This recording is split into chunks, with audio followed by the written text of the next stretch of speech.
Mabudachi. Hey everyone, I'm Lily, a ninja cat living in Japan, and I'm here to teach you some Japanese. Hi, I'm Stella. I'm also in Japan and learning wild Japanese from Lily. So what's a Japanese word today?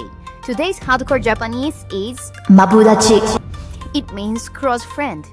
Normally people say tomodachi for friend, but mabudachi means someone really special. Oh, I'm getting some literal vibes from that.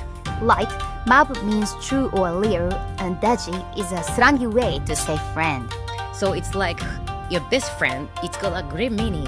I wanna be your Mabudachi too, everyone. Yes, exactly. So let's all say it together. 3, 2, 1.